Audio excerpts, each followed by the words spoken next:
It's time for This Week in WordPress, episode number 183, entitled Purple. It was recorded on Monday, the 1st of November 2021. My name's Nathan Wrigley, and this week I'm going to be joined by my new co-host, well, one of the new co-hosts, Michelle Frechette, but also by Hazel Kimpo and Hashim Warren. There's loads to talk about. I did actually have a week off, so there's a bit of an extra backlog, but the things that we cover this week are, for example, the fact that Gutenberg has rolled out 11.8, and there's a dozen or more new things involved in that. The team at Beaver Builder have got a new product called Assistant Pro. It's a bit like Dropbox, but for your WordPress website. It is going to save you a boatload of time, and it looks really fabulous. WPChill have taken over Gutenberg Forms, and Automattic have relaunched their VideoPress product so that you can self-host, if you like, your own videos. Some product updates. Fluent Crm has got a new version, so has Main WP and Happy Files Pro, and we talk about those. WP Builds, we've got a Black Friday page, and we talk about that. And rounding it off, we talk about the opt-in monster vulnerability that was discovered by WordFence and the fact that this may have affected 1 million websites, but it all seems to be over now. And then towards the end, we have a little bit of a chat about comics. It's all coming up next on This Week in WordPress. This Week in WordPress was brought to you by A/B Split Test. Do you want to set up your A/B split tests in record time? The new A/B Split Test plugin for WordPress will have you up and running in a couple of minutes. Use your existing pages and test anything against anything else.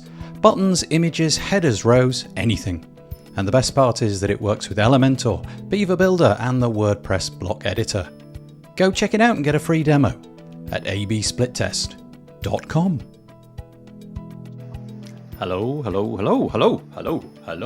Episode number 7,403,000,000 of the WP Builds weekly WordPress news, which we call This Week in WordPress. Had a bit of a week off last week because I was, in inverted commas, tired after doing the Page Builder Summit. But we're back, and we're back with a vengeance. We've got some lovely new guests. I've just been having a very, very brief chat with both of the two fine people you can see on the screen.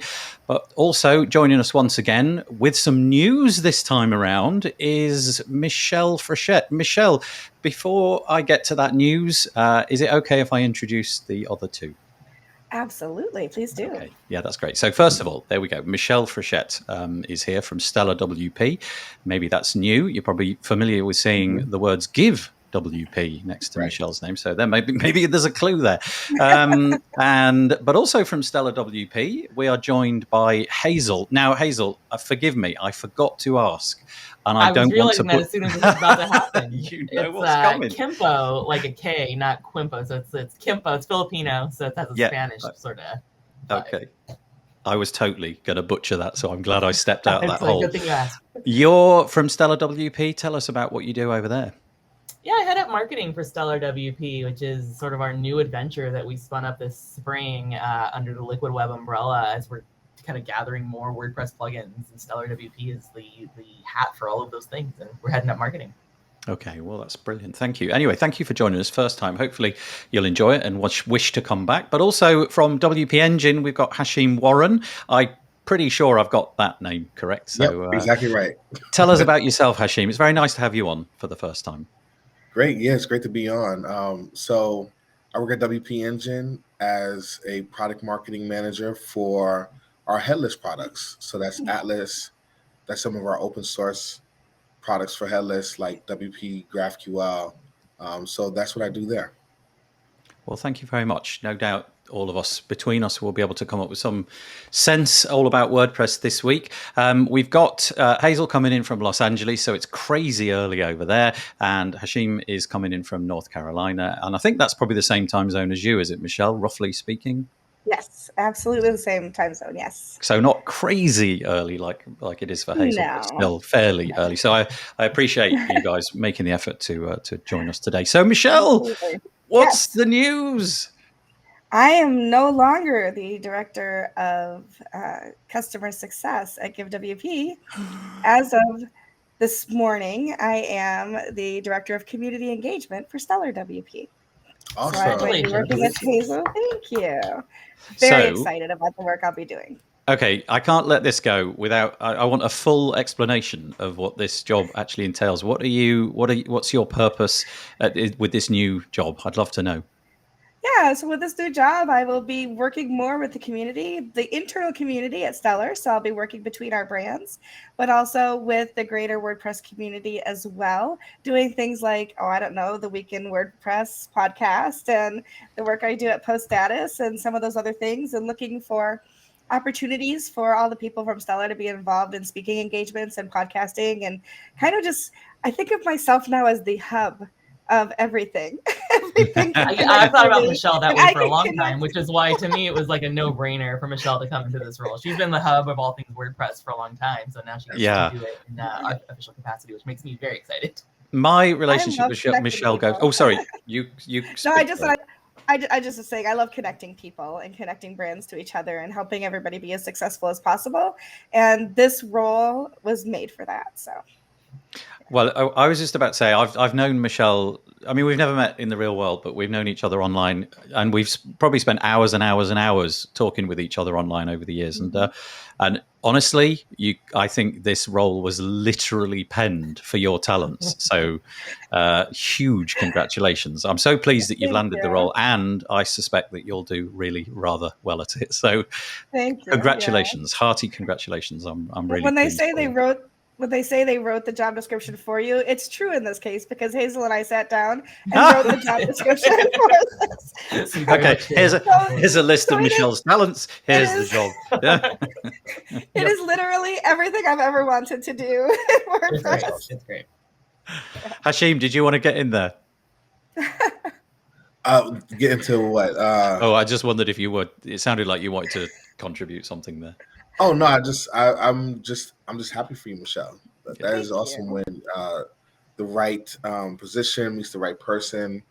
And Stellar WP, there's so much energy behind that announcement and bringing everything together. So fascinating what you folks are doing over there. So congratulations. Yeah, hearty congratulations.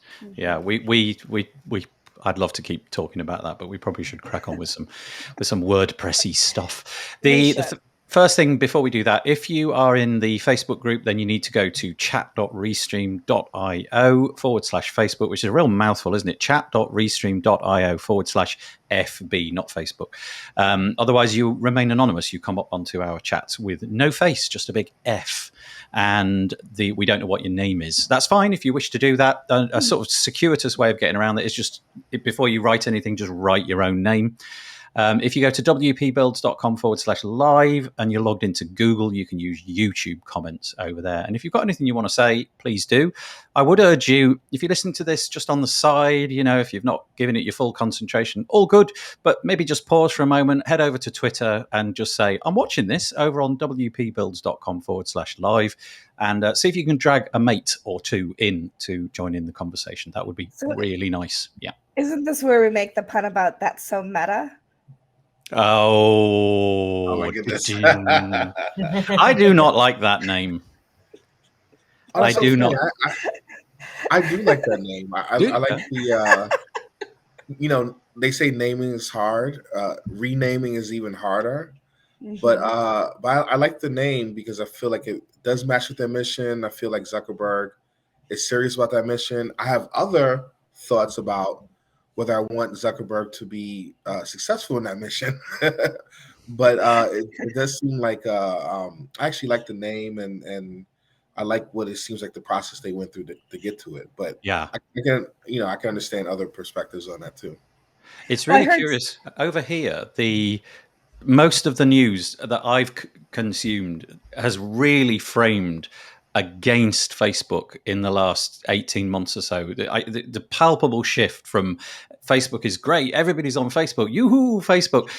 There's been a real turning around, and especially there was almost like mocking in the British press about how coincidental it was that there's a ton of stuff going on about Facebook in Congress, I believe is the right word, and then coincidentally there's just this big rebrand going on at the same time. It seemed there was just lots of conspiratorial thoughts about it. But Matt To me, it Graham doesn't matter though. posted. Facebook's so big. Like, I mean, they're not mission driven anymore. They're trying to act like they're mission driven, but they're not. But I mean, they're so big, it doesn't matter. In the U.S., we have Walmart, and like everybody will say that they hate Walmart, but it's still the biggest company in America, so it doesn't matter. Mhm. Like, this is a very cynical capitalism look at the world. But to me, it's like Facebook can say all the things, and I don't use Facebook that much anymore, and I think there'll be less and less. There's different ones, but the fact of the matter is, it's still like the number one trafficked site in the world. I do Matt think Graham that. posted Sorry. that.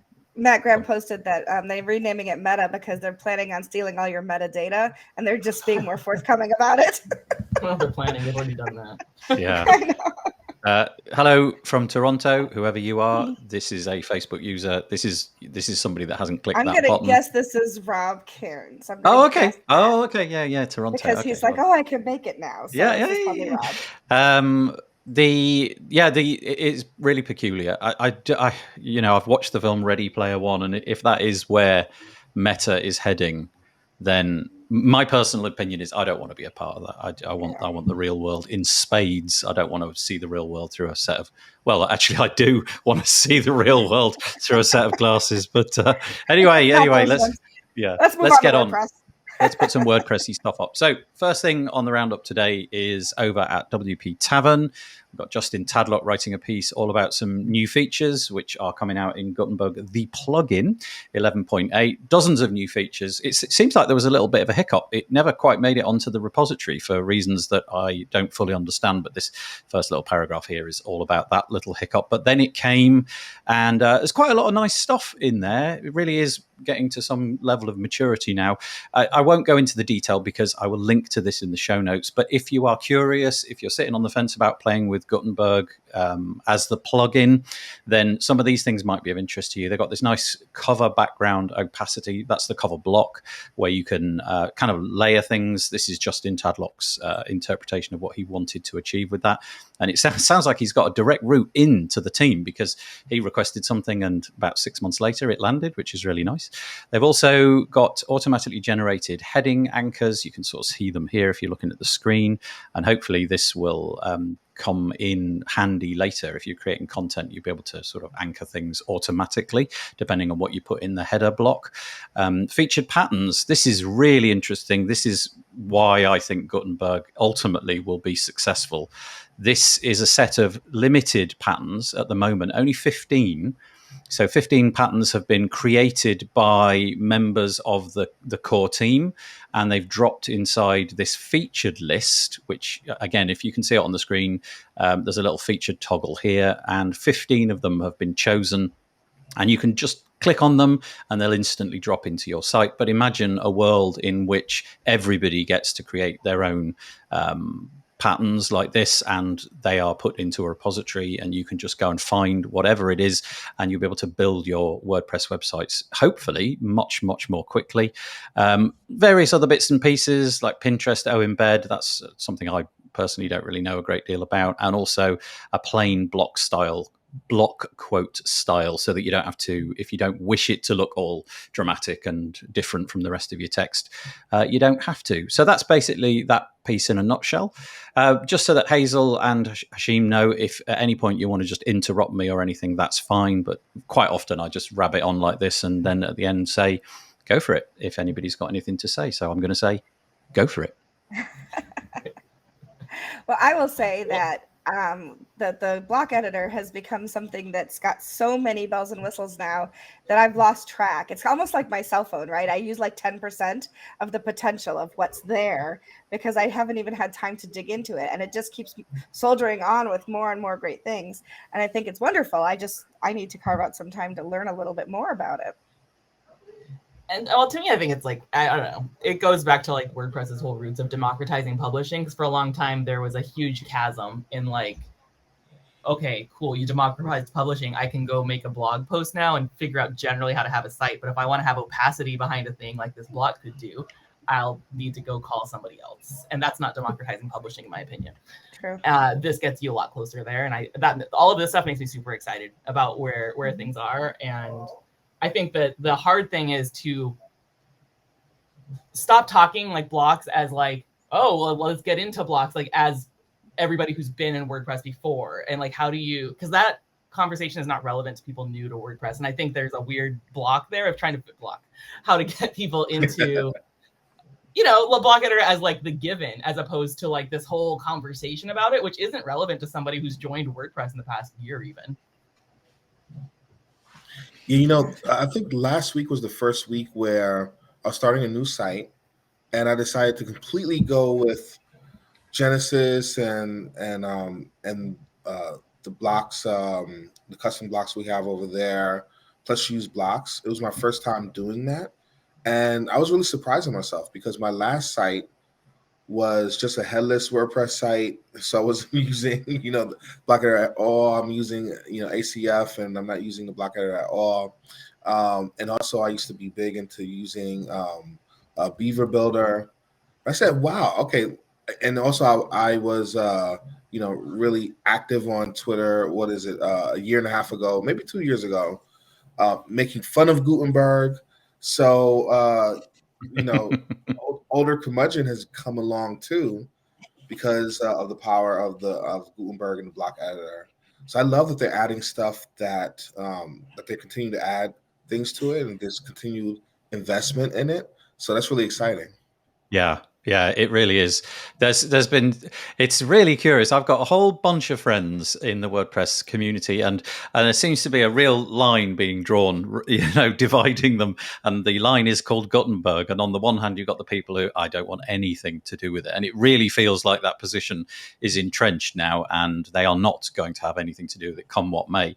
And then you've got the people on the other side who are experimenting and trying things out and seeing where they can go with it. And I'm on that side, and I'm really enjoying all of the new things that come along, and seeing that the block isn't just limited to being a thing which sits on the screen. The block can be really complicated in the background.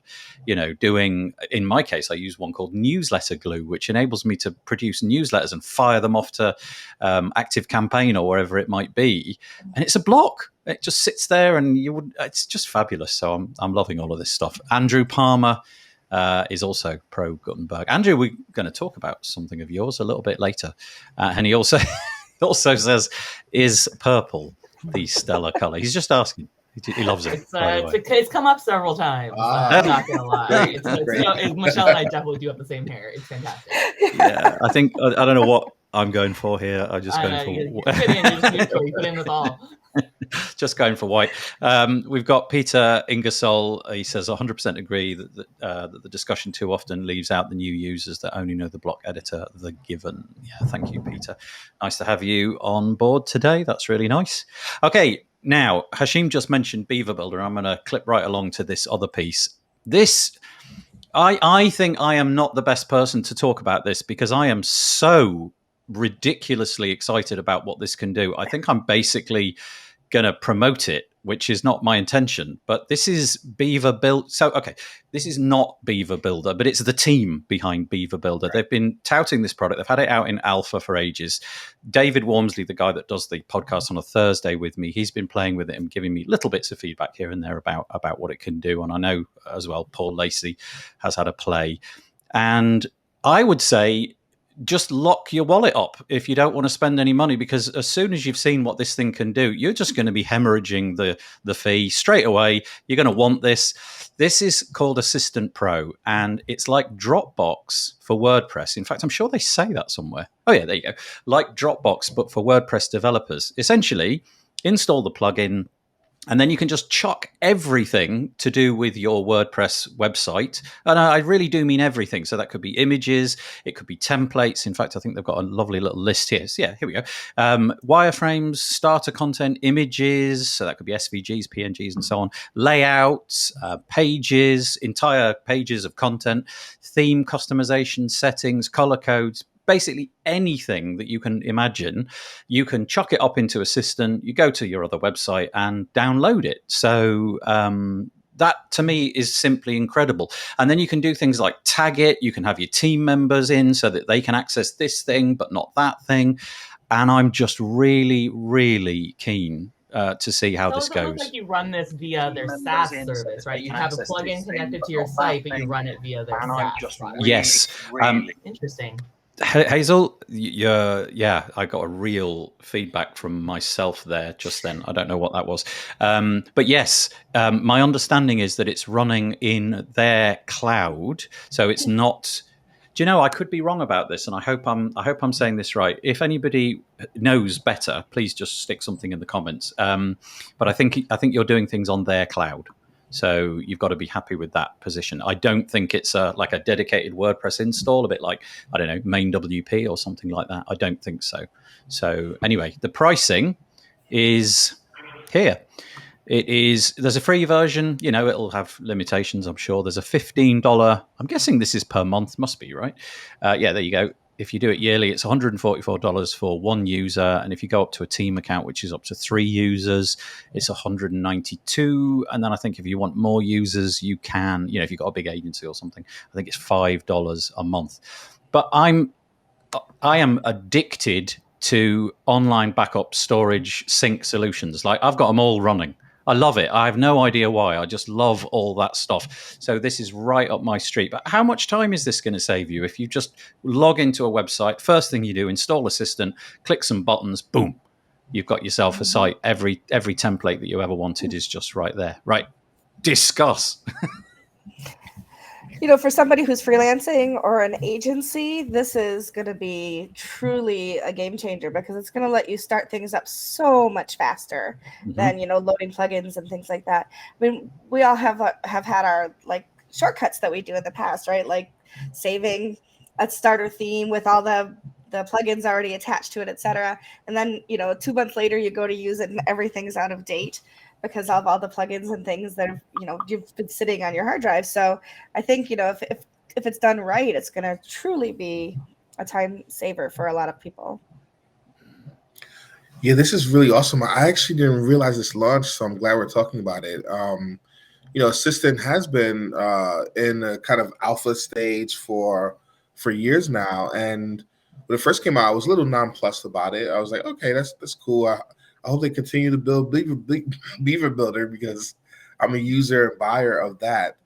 But everywhere I've worked, we've had issues with kind of digital asset management and kind of DAM solutions. They're not tailored to your CMS. So to have one that is actually tailored to your CMS is really, really interesting and really exciting. So I'm glad that they've actually continued to develop Assistant, and that they're going in this direction. Like, teams actually share, saving and sharing assets, and it looks like settings and functionality. That's really cool. Yeah, I saw Andrew say that there's a couple other folks doing similar things around. I know he had done something similar, and I know Cadence Cloud has one of these too, and even iTheme Sync, not to just tout my own brands, but it's just the ones I'm very familiar with. And I know that they're dancing around this, but this one seems very cool. And there's something I'm excited, like you are, Nathan. This is like the type of thing that makes life so much easier. Yeah. The nice thing about this is the UI is right there. So you can sort of instigate it at any point. This little pencil icon just follows you around on the website, and you click on it wherever you may be. And so it's not like you would have to go off to a separate settings page or anything like that. It just follows you around all over the place. And you click it, and this panel just pops out. And so, what was that image? So you can search it. You can color code things like you can do in the Finder on Mac OS, all those kind of things, and obviously share things with your teammates and chat with your teammates and all of that kind of stuff in there. It just seems like they've really thought about this. And like Hashim was saying, this has been in the oven for a really long time. And those guys, they do it right, I think. They take the time to mature a product. They take the time to listen to feedback. And I just think this is going to be an absolutely huge success. It's not going to be for everybody.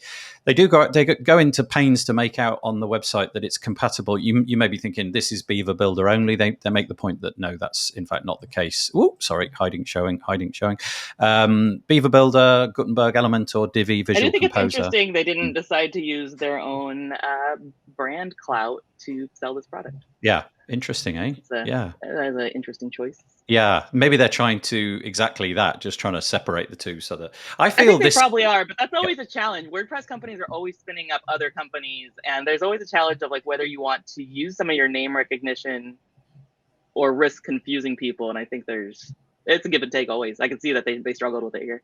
Yeah. It's a hard thing to decide. Yeah. Hey, brilliant product. I think go and Yeah. check it out. Go and have a look. Looks really good to me. Anybody else? I think we've all had a little bit of a bash on that one, so that's great. I'll move on. This is interesting. Munir Kamal started a plugin a little while ago, probably like 18 months, 2 years ago, called Gutenberg Forms. And what a great idea. So you build your forms inside the block editor. So you drag in a text area block, and you drag in a checkbox block, and you drag in a button block, or whatever it might be, a submit block, and you build your forms that way. About, when was it? It was at some point earlier this year, I believe. Munir was, he went over to Extendify. He was hired by them, and the plugin kind of sat and hasn't really done a great deal. Justin Tadlock's got this piece on WP Tavern called WPChill Takes Over Gutenberg Forms, plans to shake up the free forms market. And so this company, WPChill, who I confess I have not heard of them before, but they have decided to take it over. They've got another rival product called Kali, Kali Forms. And I don't know if they're going to run the two concurrently or like merge the code base. There was something about that in the article, but I've forgotten. But they hope to take this on and enable people to have a totally free form solution. They've taken it over from Extendify, who looks like they weren't going to do anything with it. And so maybe just keep your eyes on this. Again, in the same way that I'm into backup and sync solutions, I kind of have a license for just about every form plugin for no good reason.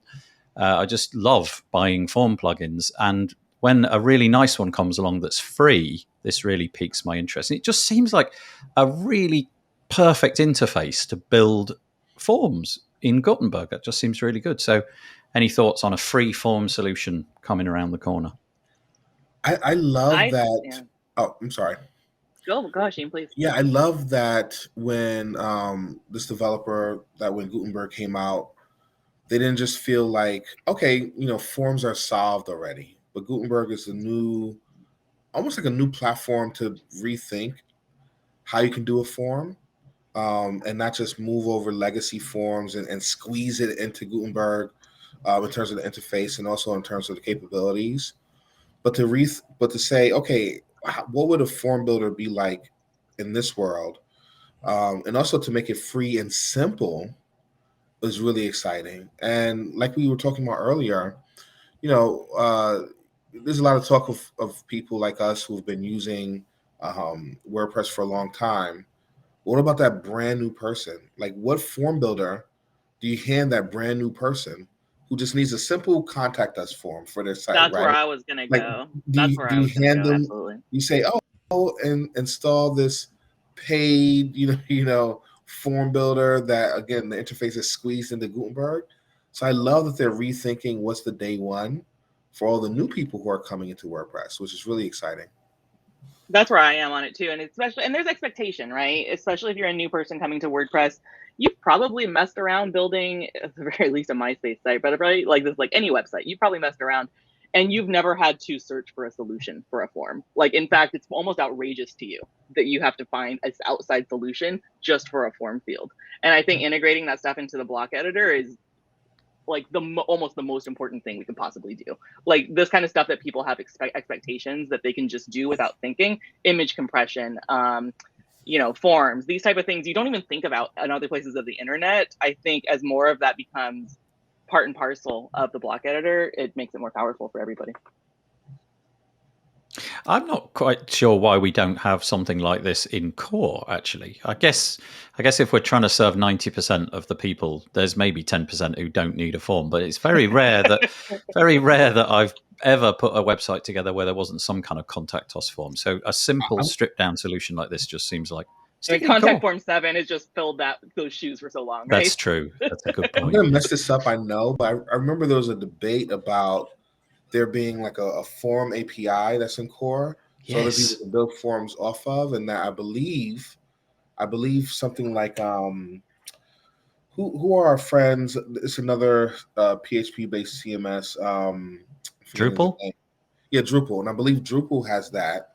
So it's not this whole collection of form companies producing forms in a different way.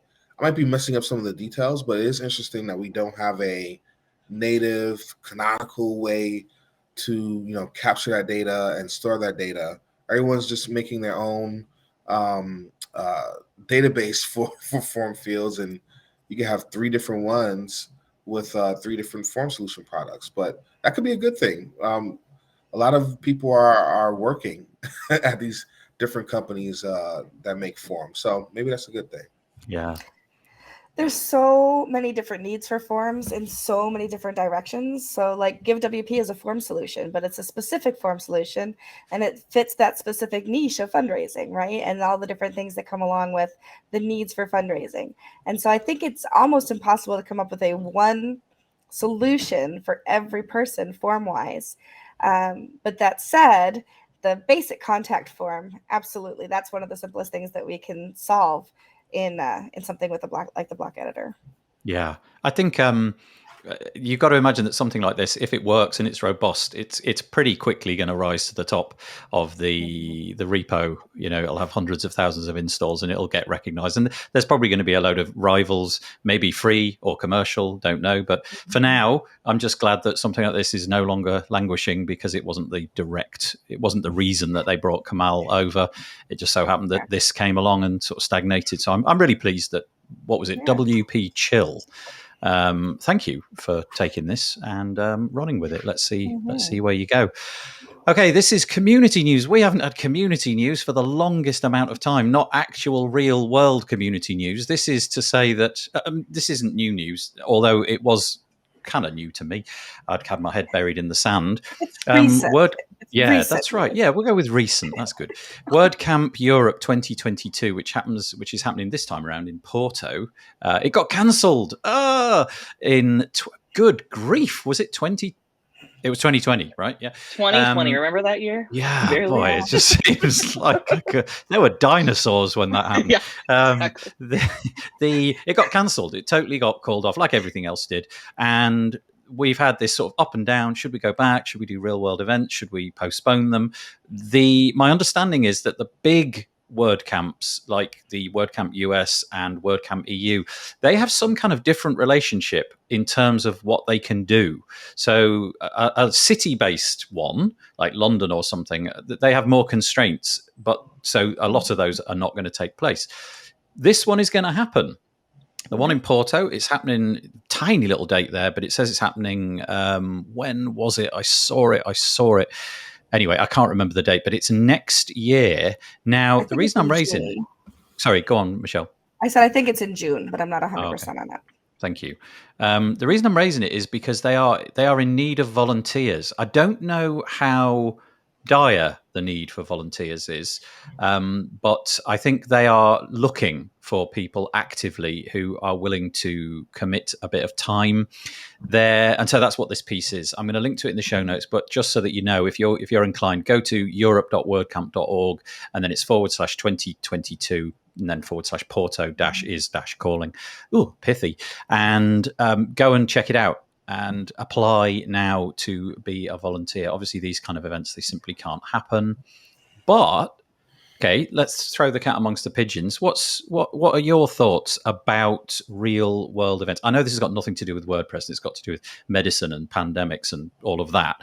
But are you guys ready to do something like this again? I don't mean volunteer. I mean actually attend.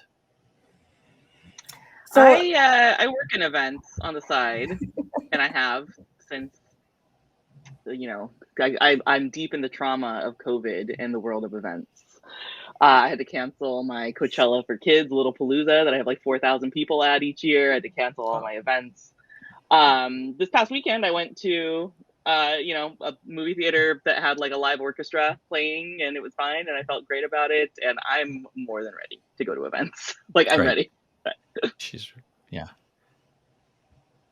I am too. I went to my first. I went to a play. What was it? 2 weeks ago, and I went to another play on Friday. So I feel more comfortable at events if I know exactly what the parameters are beforehand. Yeah. And I know that those will be enforced and everyone is going to be cool. I don't want to go to events where that there's not some type of, just social distancing, mask wearing. I want to know Vaccine that before. protocol or et cetera. Right. Mm-hmm. Let me know the protocol, and then I can make my decisions about which part of the event to go to, how to keep myself safe. I can answer questions for my family as they have questions. But I went to a conference a few months ago, and I was shaky on going to that conference. But I liked that they held to protocol, and then I went to two plays. So I'm ready to go back, but I still want just to at least know what the protocols are, so I can make a good decision. We talked about this recently on the Underrepresented in Tech podcast as well, because there's so many people in some of our underrepresented communities that have either poor access to vaccinations and things like that, or who are immunocompromised in the disability world. And so we did talk about that on there. And I'm actually writing a post that was bountied for the WP Minute about the return to in-person events. And my personal stance on it for myself is I'm ready. I am an immunocompromised person. I am fully vaccinated. I do have my masks and my hand sanitizers and things like that. And as somebody who lives alone, and yes, I do have people who, you saw Jeff walk by a little bit ago, I do have people that work with me, so I'm not completely isolated. But as somebody who's lived alone through a pandemic, I am so ready to be among people. And Oh, go ahead. We did have my daughter's wedding in person back in May, and it felt so good to see people like en masse. And I don't dance, but watching people dance and being able to sit down and talk to people was quite thrilling. Yeah, I saw like a slight glimmer of hope basically over the weekend of Halloween. Felt like a little bit, and it seems like we'll get used to living with this thing as vaccines become the normal and it'll be a thing. And maybe the thing is like you won't get horribly sick after every event you go to in life, not even just COVID, right? Like remember, like you just get sick anytime you travel, and maybe now people will be like less gross in life. This is Chris Hughes' comment, which is kind of, I can see this seems to be where I am kind of at a little bit. He says, I've done nothing but do food shopping since February 2020. I want to see Bond. This is, I guess, the new Bond film.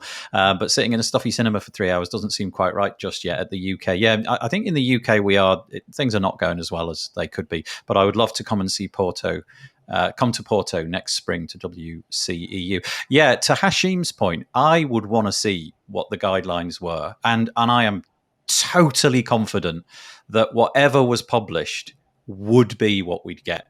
Having been to a multitude of WordPress events, I am certain that everybody's going to, well, I say everybody, I can't speak for everybody, but the majority of the people that show up would go there in good faith and would honor whatever was committed to, whether that's masking up or standing away from people at a certain distance or capacity on the rooms or the amount of tickets being sold and so on and so forth. If it was published, and maybe it is, I haven't explored it, but if it was on the website and I could see it in black and white and it felt like, okay, I'm on the right side of that, then I would feel like really reassured by that, because I know that these events are run incredibly, incredibly well. But I would want to see that. Yeah, and that's the hard part too. Like, will everyone else like obey the rules? That's always the sticky part, because going to an event is still a risk, and it's like, okay, let me weigh the risk, and everyone obeying the rules, much less risk. No one doing that, much higher risk. So it's like, that's the tricky part of going to events. Like, you have to trust that the community that you're going to be a part of is going to, obey those rules. And for some reason, I felt like the theater was one where they would obey the rules, or the the two plays I went to. I don't feel the same way about a movie theater. I think as soon as lights are down, masks are off, and people are eating popcorn, it's just a different atmosphere in a movie theater. So when it comes to WordPress event, I would actually trust that people would kind of obey the rules out of just respect for the community. You've got to imagine as well, it being Portugal, and let's say it is June, it's going to be hot, so the aircon will be on, so all the filtering will be happening, which is kind of good. Andrew Palmer, he's already made his decision. He's booked his flight. He's got his Airbnbs ready to go. That's kind of cool. And it was Rob. Rob, hi. Rob Cairns. For me, it depends on the size of the event. Yeah, good point. I have a season ticket for the Toronto Raptors and will not go. 20,000 people, not good, but smaller events I will go to. Yeah, that's a good point. If the event, because this is a massive auditorium, and it's truly huge. And if they really limit the ticket numbers and they can show, look, you'll be this far away from people, that could make a big difference. I guess the Toronto Raptors thing is a bit more confined. I don't know. And one last one. Oh, no, silver lining, says Peter. I've been able to attend far more online than I would ever have been able to afford money and time if everything was just in person. Good point. And I'm sure that we'll have a ton of hybrid events where stuff is broadcast live because just why not? And one last one from Chris. I feel WP would be the same. Everybody I see in WP community seems to have the same sort of mindset. Yes, we love our community because it's a nice one. Okay. Are we done with the Porto thing? I think we probably are. Okay. It is June 2nd through 4th. I did look up the dates. Oh, thank you. June the 2nd through the 4th this coming year. Right, this is something else. This is an Automattic project. I honestly had not even heard of this. This is called VideoPress. It seems like it's been sitting there being an Automattic project for a fairly lengthy period of time, but they've decided to dust it off. And imagine Vimeo, like your paid Vimeo account, where you upload video and you stick it on your website. Only this is all done through your WordPress website. And having got the summit, which finished a couple of weeks ago, we could really have done with something like this and didn't even know it existed. So you upload the videos, you get a terabyte of storage, depending on your tier. It's for .com and for .org. If you do it on the .org side, I think you have to have a Jetpack tier, paid tier, which I think starts at, I think the first year is about $4 or £4 a month, something like that. We'll look at the pricing in a minute. But it just looks really great. It's exactly what you'd expect. You can have brandless videos, or in other words, you don't get the YouTube branding or the Vimeo branding and all of that kind of stuff. And it obviously works seamlessly inside of the Gutenberg block editor. And it looks like they've decided to just put a bit more marketing oomph into it, because now we've got people talking about it and posts being created about it. Let me find the pricing, because that's what everybody wants to know, right? Where was the pricing? There we go. Let me click through to that. It is, you have to scroll down. VideoPress, there you go. £4 for golden spawns, UK pounds per month. Maybe that's dollars as well. That's for the first year. After that, you're going to be paying £8. And you get terabyte of storage, works with the block editor, ad-free and brandable, and unlimited sessions. So this would be perfect for my event. Yeah. My biggest question is, does it contribute to SEO like Wistia does? Because Wistia, right? Wistia is like real big on having your own. That's like their whole value prop. Wistia, you can have your own videos on your website. But the thing is, it contributes to like SEO. People search your things, your video comes up as your content. And that's what I'm curious on this one. How do they do that? What do they do? Is it like do they transcribe it? No idea, but I know a little bit about that. It counts as like content in your site on Wistia. Yeah, I know a little bit about that. Google, they recognize certain video metadata, and Wistia does that automatically for you. And there was a little bit of a time where Google no longer was recognizing videos that were on a site, and they said they will only surface videos from a video-based site. But then, without me knowing, I don't know if they made an announcement about it, but then I started to see single pages with the video come up again, which was good for Wistia. YouTube videos only, though, or other videos, Hashim? They were doing other video sites too, so YouTube plus.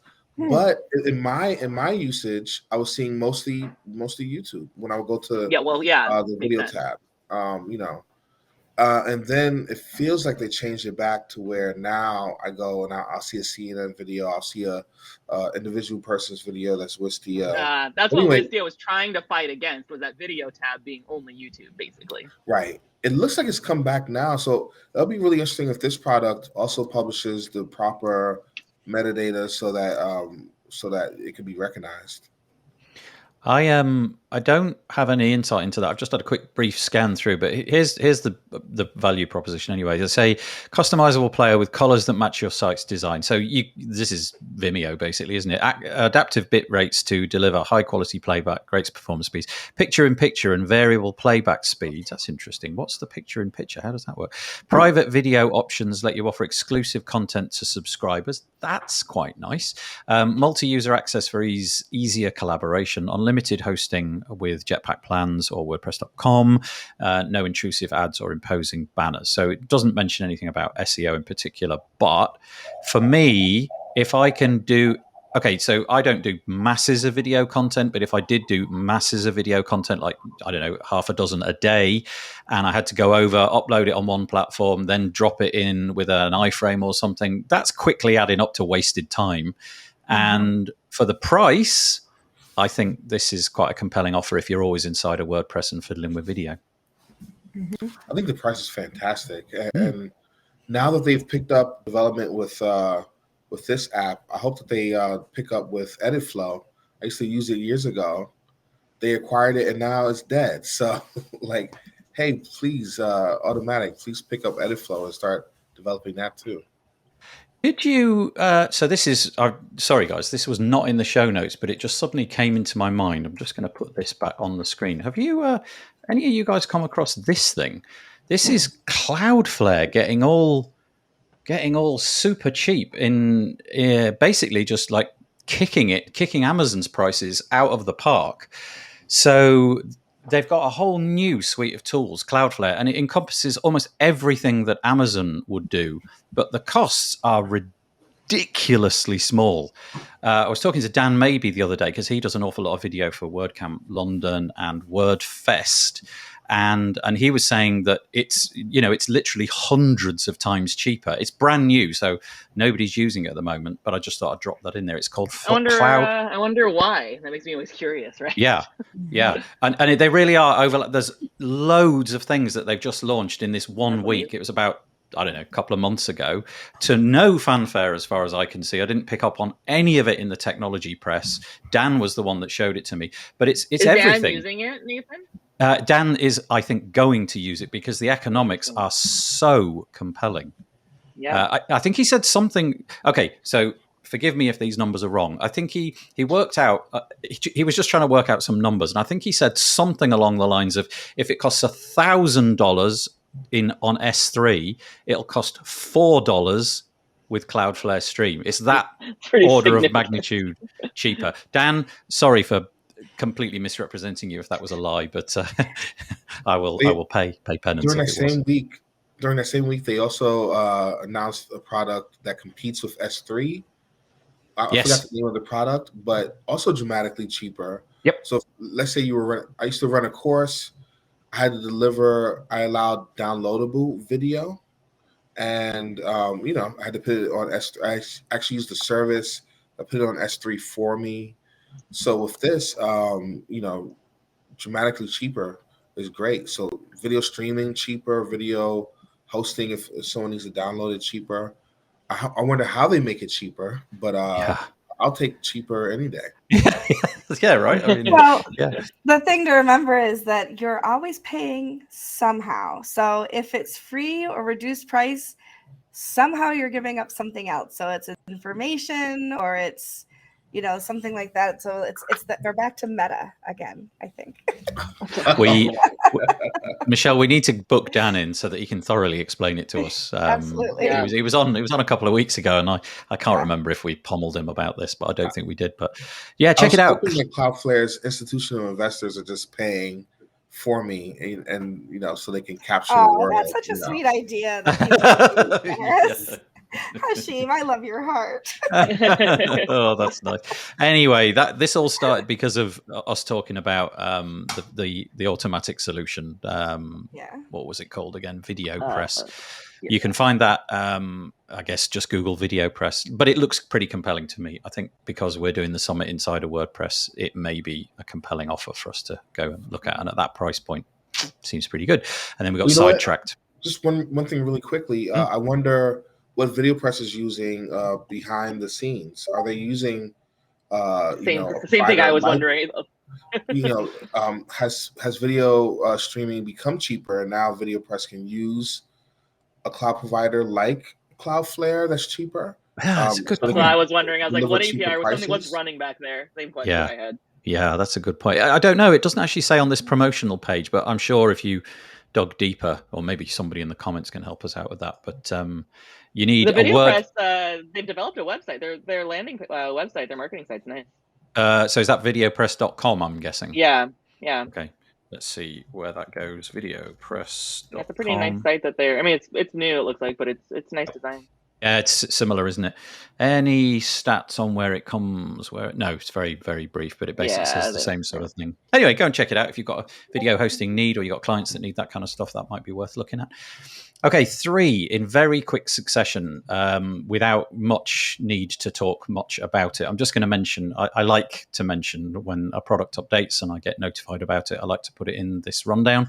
First one is that Fluent CRM, they're the guys behind Fluent Forms, as well as a bunch of other stuff. They just launched a social platform called WPChill Ninja, I think it's called. They've released with a ton of new stuff. Imagine like ActiveCampaign or something like that built inside of WordPress. They run a CRM and send out emails with all sorts of interesting triggers. It's really fully fleshed out. They've got BodyBoss integration, Thrivecart, which is a payment gateway. Not a payment gateway, but it's like a payment solution. You can connect it to Stripe and PayPal and all that. LearnPress integration and a whole load more. And when they say a whole load more, they're not joking. This article is massive. They do a great job of updating their customer base. They produce these huge bits of content and it just goes on and on. So it really does seem like a massive deal. So if you haven't updated that one, go and update it. Oh, look, they've got a Halloween sort of deal thing going on, 40% off as well. That could be good. Main WP, I'm a big user of Main WP. I love this product. And they've got a recent update. Mostly it's for the people that are using it. They've moved things around inside the interface. So a box that was once here has gone over here to make less clicks and make life a little bit more easy. But go and get it updated. That's the other one. And lastly, this is a YouTube video. The guy Thomas behind the new Brix builder, WordPress page builder, he's got a wonderful product called Happy Files, and it basically makes your media library in WordPress what you wanted it to be, not what it is. It puts things into files, but it's not just your media library. So you could do things by date or by category, but you can do anything. You can file and categorize posts or your custom post type. So I don't know, maybe you produce marketing pieces, and rather than just have it as a tag, you could actually make a folder for posts and things and shove them all into that folder. It's got a nice big fat update. He's sort of taken his foot for a little while off developing Brix so that he can return to Happy Files. I'm a really happy user of theirs. It genuinely makes the WordPress media library a nice place to hang out. I wasn't familiar with this product. It's so logical. It makes a ton of sense. Yeah, I mean, so it feels like when it says Happy Files, it feels like it's doing media, but it does so much more than media. It really, anything more or less that you are interacting with in WordPress that you've created, you can put it into a folder and a file, and it's brilliant. It's really, really, really good. And there was a load of things that were requested, and you can see just from that little shot, he's updated about 10 different things. And I watched the video from start to finish. It was like 35 minutes long. I can't believe I was that captivated by a video about file system in WordPress. But there you go. It's brilliant. So hat tip to him. Really, really good. Don't know if anybody's got anything to say about that. Probably not. No. Okay, let's move on.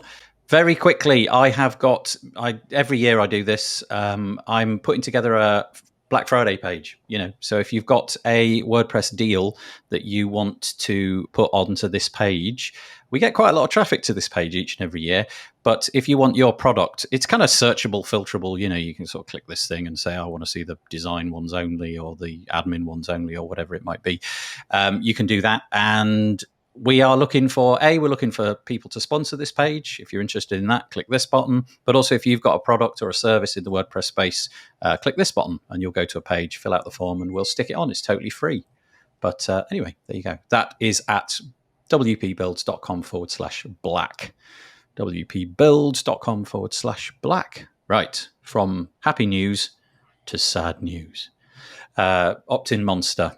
WordFence website. They've got a vulnerability which they've spotted. Opt-in monster, 1 million sites. Wow. And this vulnerability, which if you're using WordFence, I think is automatically, the firewall is now in place to deal with this, even if you're on the free version. They basically made it possible for any authenticated user to export sensitive information and add malicious JavaScript to your site. That's really bad, but it would seem that they are quite an incredible company, because it looks like they got contacted by WordFence and they'd patched it within a day. WordFence then went back and said, actually, your patch now has introduced a different set of things, and then they patched that immediately as well. So that to me is that's as good as you can get. Like, code is going to have vulnerabilities, no matter how good you think you are. Some adversary is better than you, probably. And if you can get in touch with that company and they turn around within 24 hours and say we've tried to fix it, that's great. That gives me great confidence in that product. I saw somebody tweet, and I wish I could give credit to who it was, but I don't recall, saying something about the fact that hackers must love the WordFence blog, because it says, go exploit all these things before people do the update. Yeah. It's curious. Their business model is a really interesting one, and it's a difficult path to tread, isn't it? Because they've obviously got to be profitable, and being profitable, they offer a free version, so they can't give everything away in the free version, otherwise the paid version is meaningless. And so they've got this month window in which, if you're on the free version, you have to wait for a month for those patches to come across. And if you're on the premium version, the paid version, all of those patches are applied the instant they find out about them.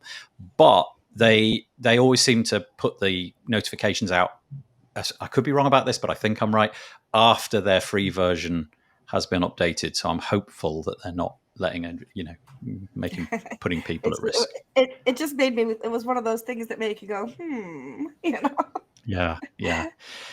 Okie doke. Right. Next one. This came from you, didn't it, Michelle? You wanted to talk about this. I don't know. It's not up yet. Oh, yeah. I haven't put it on the screen. Let me do that very quickly. There you go. Look, Bertha AI. Yeah, Bertha AI. This has come across my, I don't even know what the right word, but I've seen this recently. This is put out by Adarim. And I thought it was super interesting that we have people working specifically within WordPress now to get that AI-based content. We were talking a little bit before the show, and Hazel had some great ideas about ways to use this besides just building a 10,000 word blog. So I'm going to let Hazel give us her take on this.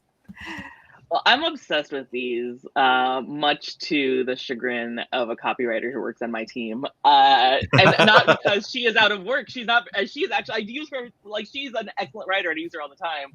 But I will say, we talk about it, every now and then. And what happened the other day was, like, I was showing her a landing page I had created. And she was like, oh, that's a good headline. It's like, oh, Lauren, you're going to be real unhappy. Oh, no. Oh, dear. Yeah. And it was AI generated. Yeah. But I will say, like, it does such a, like, I for Stellar, I represent like 8 brands, right? So if I have to spin up a headline, it's all of these bots, and they all run on the same API. They run on the OpenAI API. So Bertha is just using that same OpenAI API and trains it a different way. But Copy.ai, DriverTheState.ai, they're all running on the same, API. And I use it all the time for, like, just throwing in a product description and giving me headlines or, like, quick little placeholder copy. And to me, like, I don't know, I've got some big secret plans up my sleeve that hopefully in 6 months we'll be talking about something very exciting with this.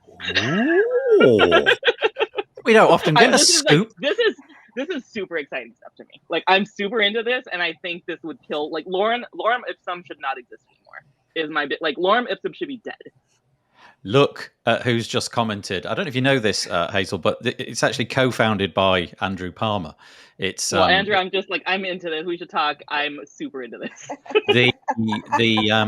This is Vito Peleg, an Andrew Palmer collaboration. I've actually done a recording with them, which will be coming out on the podcast in a matter of weeks. We recorded that a couple of weeks ago, so it's fairly fresh. And the premises of this is exactly as you've just said. It's to create all sorts of different pieces of content, but not with a mind to let's just blast out AI content across the internet without checking it. The intention is Correct. to give you a hand and make it so that, you can spin out 10 different SEO based titles in, well, literally no time at all. It might be a matter of seconds. It was quite interesting. On the podcast episode that we recorded, Vito, he sort of shuffled off somewhere, and then he came back with possible titles for the podcast episode, and they were really good. It was just all happened in real time. Andrew wants to make the point, though, that there's a free 1,000-word option. So if you're a light content creator, that is to say, if you're not creating a great deal of content, then you can get 1,000 words for free. It's called Bertha, Bertha. Did I get the A? Did I kind of just wandered off somewhere in my head as I was spelling that out. Bertha.ai. And the thing here is that it's built inside a WordPress. So you're probably familiar with things like Jarvis and ones that Hazel mentioned that are SaaS platforms. So you go over there, create the stuff, copy it, bring it over here, paste it into WordPress. The thing here is that it's all done inside the WordPress editor. You can't really see it too well from that screen, so let's make it a little bit bigger. But you click the little icon, there's like a little robot icon in the corner, and in swings a menu. You fill out the menu, run through the little wizard each time, and boom, goes away. Comes back in a few seconds with some suggested content, which you can then obviously modify and chuck into the appropriate part of your website. Yeah, interesting stuff. Anybody got anything on that apart from me and Hazel? I mean, my great grandmother's name was Bertha. Sorry, let me ask Michelle that, and then I'll come to you, Hashim, if that's all right. I was just saying my great grandmother's name was Bertha, and so I just thought it was pretty cool. Oh, that's kind of nice. That's pretty cool. Yeah, Hashim. I remember using one of those products when they first came out, the right landing pages, but having it actually integrated into WordPress is really cool.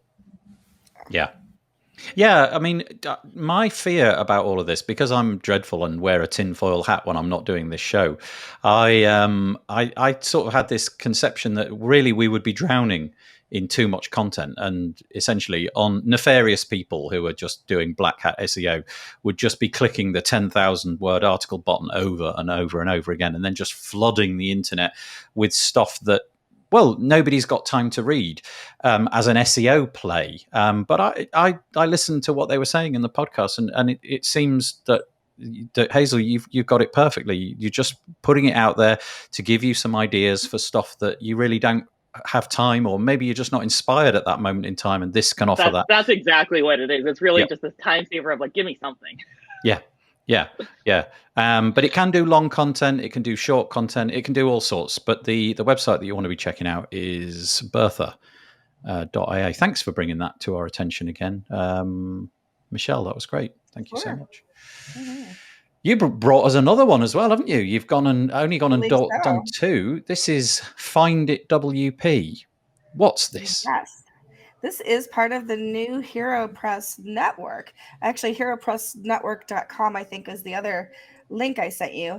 And so the HeroPress is actually expanding greatly beyond just the HeroPress new, articles and essays that they've brought you for years, and now becoming just a hub of the WordPress community. And one of the first products that they've delivered to us is Find It WP. It's a free service.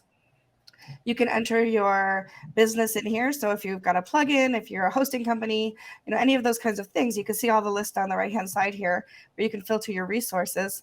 And you can search for businesses within it. And so I think it's kind of brilliant what they've done here.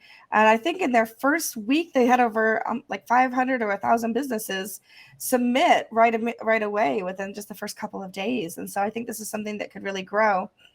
Definitely part of the HeroPress network. And they're really amassing a little corner of the web for themselves and really putting things out there to support the WordPress community in a really great way. Yeah, Yeah, it's really nice. The I don't know what the total number of things are at the moment, but you can see it's not just limited to one particular area. I think basically if you touch WordPress in any way, shape, or form, you can get yourself on here. It looks like you fill out I haven't yet filled this out for WP builds, but I am going to. I've literally got it open in another tab. So as an example, podcasts is fine. They'll accept podcasts. That's one thing, but it could be that you're you saw, didn't you? You could be a where's it gone? A hosting company, or you could be a page builder, or you could be some plugin. WP Coffee Talk is on here already. I have a bunch of brands I still have to put in here that I represent in different ways, shapes, and forms. So those will all be coming in there too. How long did the form take to complete? Is it a lengthy process or pretty quick? Maybe 3 or 4 minutes. Okay. Right. Yeah, That's it's just there's a place an opportunity to write about your product or about your project, and so that might, if you haven't already thought about what that would look like, that would be the part that would take the longest time to fill in. They put so much heart to all their projects. Like, this is amazing. This will be like the go-to for anybody that has something on WordPress should be here first, like as like go list your things. And I love how like involved they are and really caring about the WordPress community. This is great. Yeah, they've got a fairly decent category taxonomy list down the side. So, you come under the umbrella of accessibility, agencies, communities, content copywriting, e-commerce, education, and it goes all the way up to YouTube channels. So there's a boatload of stuff. So no matter where you slot into the WordPress community, this is a free way to get yourself noticed a little bit. I don't know if they're going to have a way of surfacing different things. I'm not sure. This is Hazel. I think it's Hashim. Oh, is it Hashim? Yep, that was totally me. I'm sorry about that. That's all right. That's okay. It's it wasn't me that time. I muted. It wasn't me that time. I was meeting with them and they were showing this to me before it launched, before it was publicized. And I said, what we need? We need some place that can also where people can submit their news and it aggregates out to all of the different news agencies where you would want a press release to go to. So press@wp.com is coming shortly as well.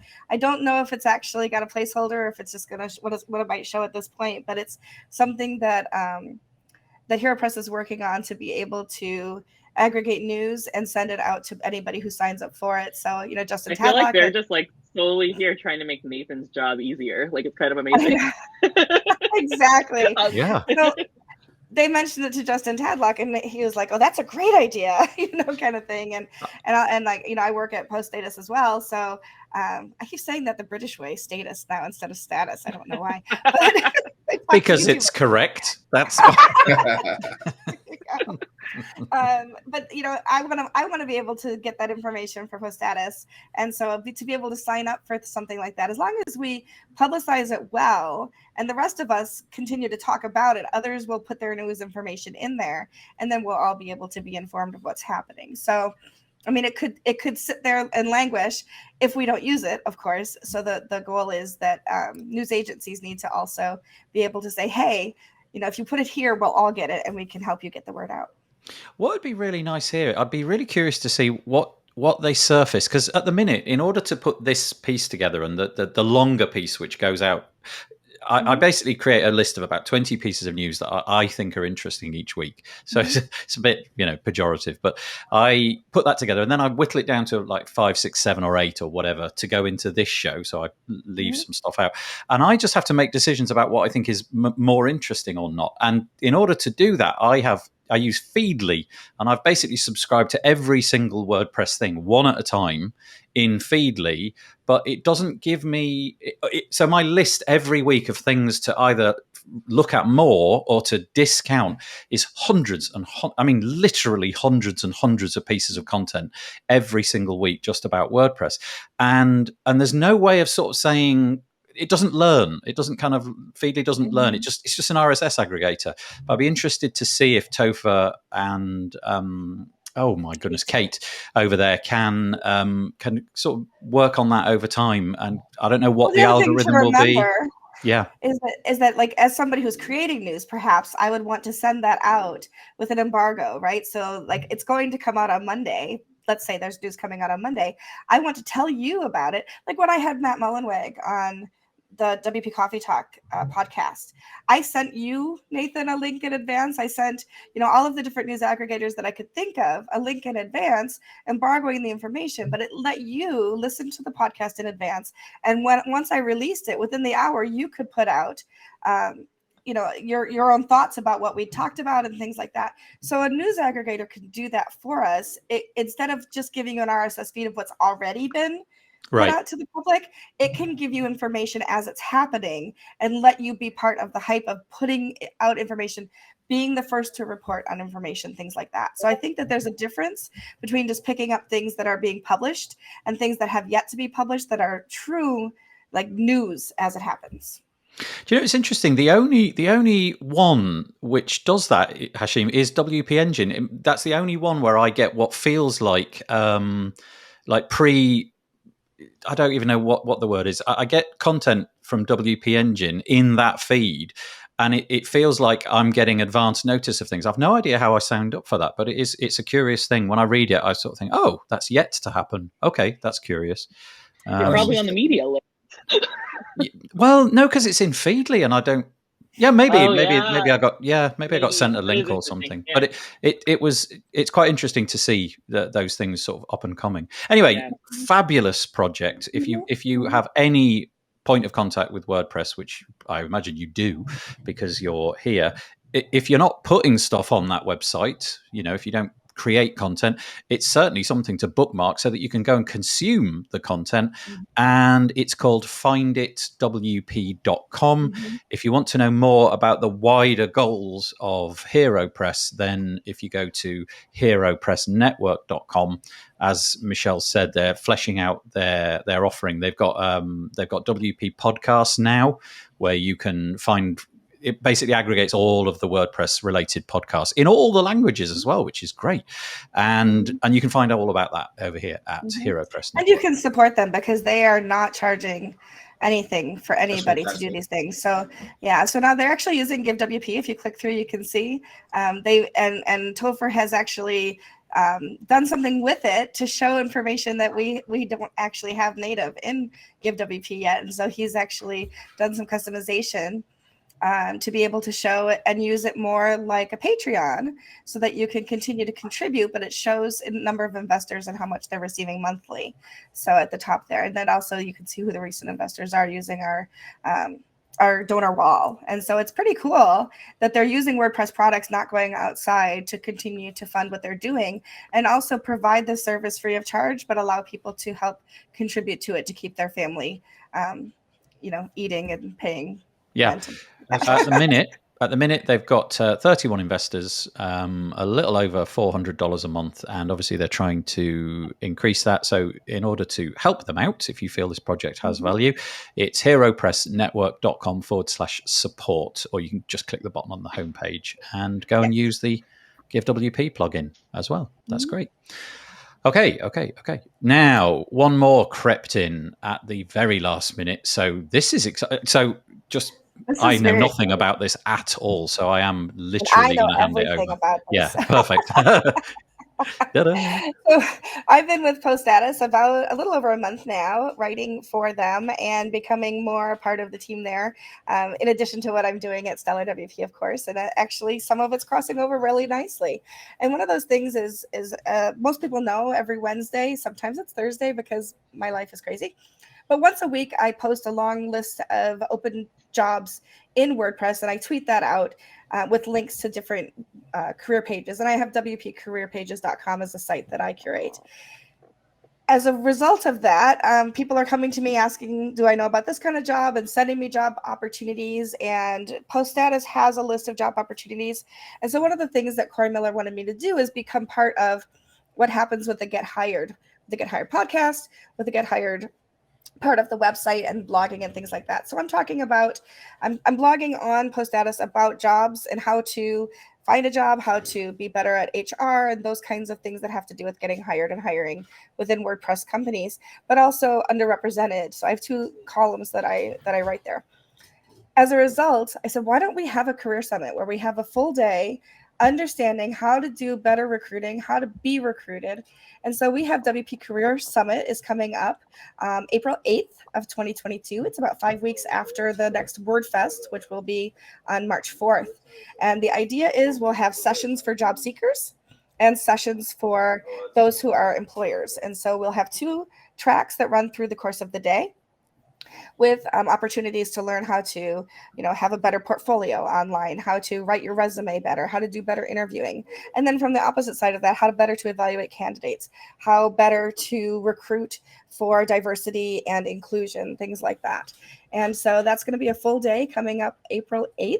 And as a part of that, we're actually going to use the WordFest platform that we have. So there will be the opportunity for sponsors to have their own private rooms, right? So these little tables that we spin up for you that are basically sponsor rooms, and you'll be able to talk about your company within them, set up interview times for people, receive resumes, things like that. So it'll be a full job fair as well as learning opportunities within the Career Summit. What a fascinating idea. The dates again, so it's WP Career Summit. It's next year, April the 8th, 2022. I don't, these days I don't apply for jobs, nor do I ask people to apply to jobs. But if I were ever to stray into that territory, I know for a fact that I'd be terrible at it. And so it would be really useful for me to attend something like this to actually up my game and be a better candidate, but also a better interviewer, a better person offering a job. That's brilliant. Yep. So no URL for that yet. It will be WPCareerSummit.com. It doesn't exist yet. One of the nice things about it is Stellar WP is the primary support for this, so this is the primary sponsor. We're going to be wireframing the site so that we'll have something to build. Probably be using some cadence blocks to do that as well, since I like to keep things in the family. And we also are going to be using me. So, this is one of those crossover areas where I get to do something for the community within Stellar and also within Post Status and provide the service to the greater community. It'll be free to attend. The only thing we'll be charging for is sponsorships. And because we believe in paying people what they're worth, we're actually going to be giving honorariums to all of the speakers that day. So if you apply to speak and you're selected, you will be paid for that. That is nice. That's really nice. Yeah. This looks like a fabulous event. And you really are getting on the bandwagon early, aren't you? You've got, 6 months to plan it and get it all executed. That's great. Absolutely. Yeah, that's really good. And it's a lovely platform that they've built over at WordFest. Really good. So that rock solid and nice experience for the users as well. I have one more thing. I don't know if anybody wants to drop in a pick of the week. It doesn't have to be anything to do with WordPress. If you do, you can put it in the little private chat if you've come across something this week. I was saying that to our guests, not to the audience. Although if you've got something in the audience and you want to stick it in the chat, do that as well. This just came across my radar in the last couple of weeks. It's a design tool. It's free to download as far as I can see. It's called, I don't know how to pronounce that. Swatch, something like that. Swatch, I'm guessing. And it's for Mac, Linux, and Windows. And it's just a little app which you can use to go around and do things like create color palettes. You can obviously use like the eyedropper tool. It'll check for color contrast to make sure that your colors are contrasting in a way which makes them manageable and readable by everybody on the internet. And the best thing is it's totally free. It costs you nothing at all. So you can find this at Swatch. I'm going to have to spell that. SWACH.io. And I just thought I'd drop that one in. I've sent you a link. I've got a few coming in. My photo of the week is Hazel's tweet. I don't know if you've got that there. Hang on. I was just shared the same. One. That's so funny.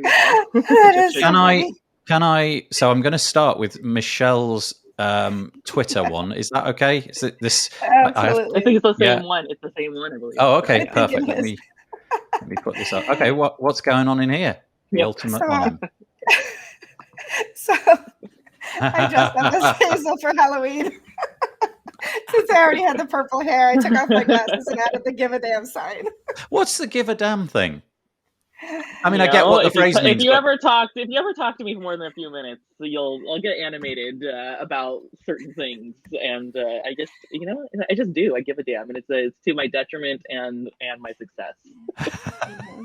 oh, okay. And you want me, Hazel, to mention Spark Toro? What's Spark? Oh, this was if we were going to share interesting facts. Spark Toro is Rand Fishkin's latest tool that has been from Moz. Been SEO captain of the world forever. Spark Toro has been really cool on finding out like where your audience hangs out. It's Now, a lot of amazing. these WordPress audiences, they hang out in the same spots, but it's really interesting. You find these weird little niches of like YouTube channels and like all the way down to like really micro influencers that people are following and listening to for whatever thing they're interested in. So you're using this as a what's the? I mean, I can see what it does, but why would you need it? What's the So what's I the would use use it case? to go and find out that, a lot of people that are using GiveWP find out about their news from WP Build. So I go find that out, and I have that right. And then you have this whole, and then for whatever other niche they might be in, because GiveWP would also, there's a lot of people talking in the nonprofit world, right? So you find these weird little corners that they're talking about the product. That's so cool. So this is, go on, Hashim. Yeah, it's great for finding people to collaborate with who are making content, advertising that's not programmatic advertising. It's really great for finding that. I love Spark Toro. Huh. Okay, another thing that I've never heard of. This is brilliant. I love it when stuff like this happens. I've now lost probably the rest of my day. I can see the way this is going to go. And last one is from Hashim. It's Ignite 2021. This is tomorrow.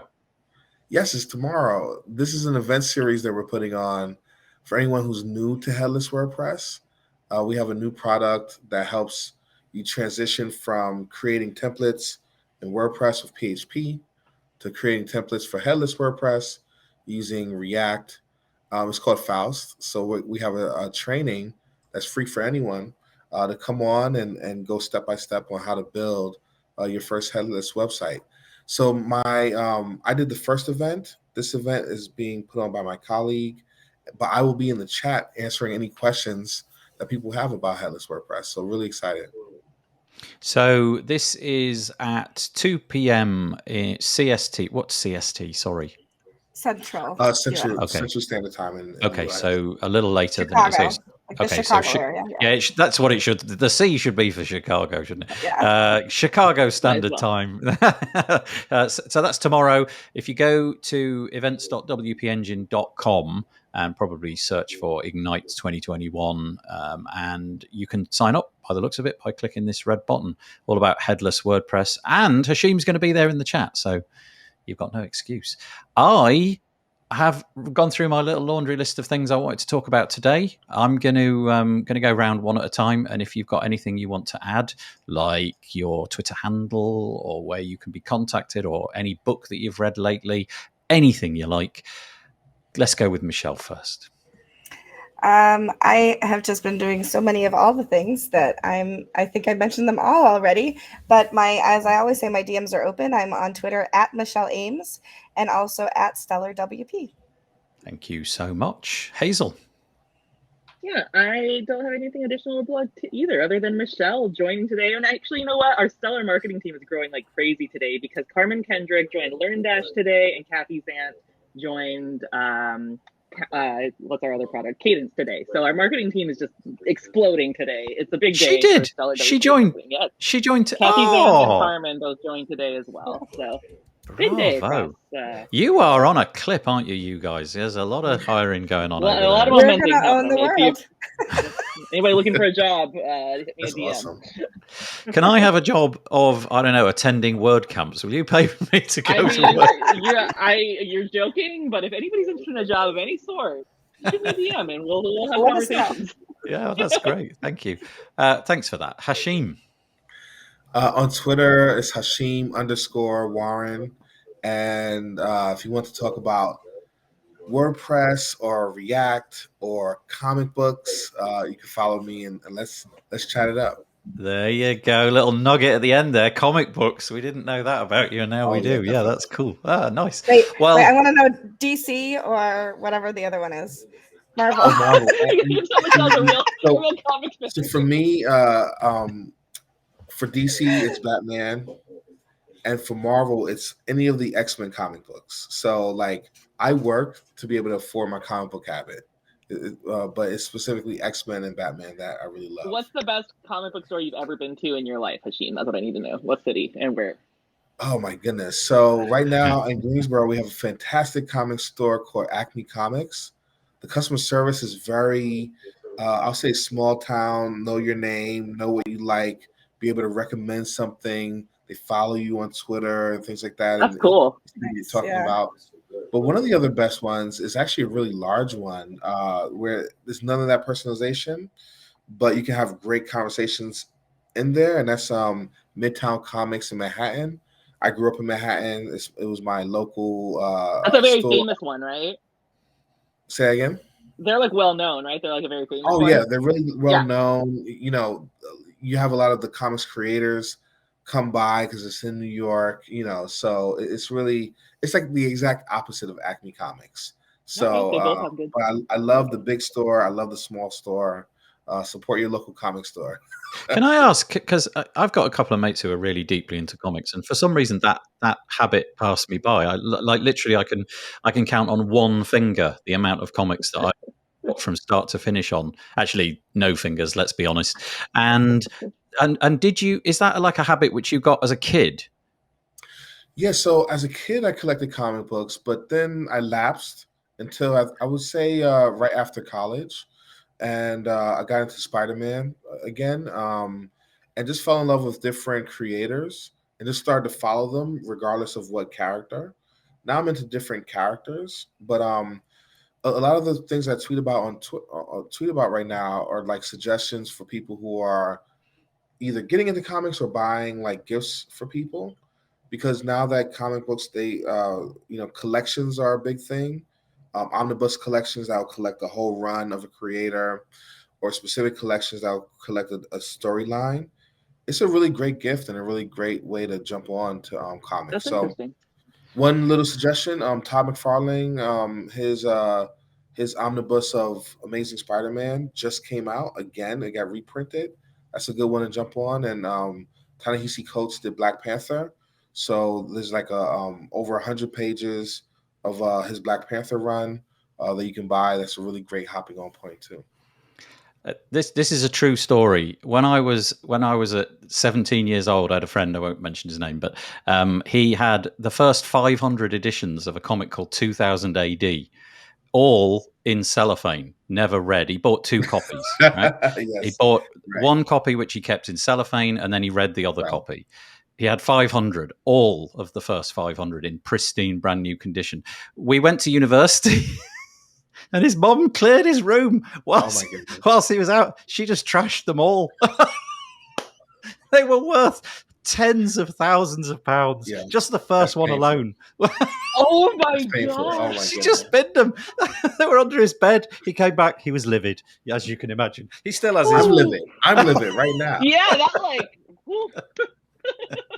that hurts my heart. It's like throwing away a Van Gogh or something. If if that's your thing, that's hard. Anyway, we've totally used up our time. I appreciate that little segue at the end there. That was a really curious little way to finish it.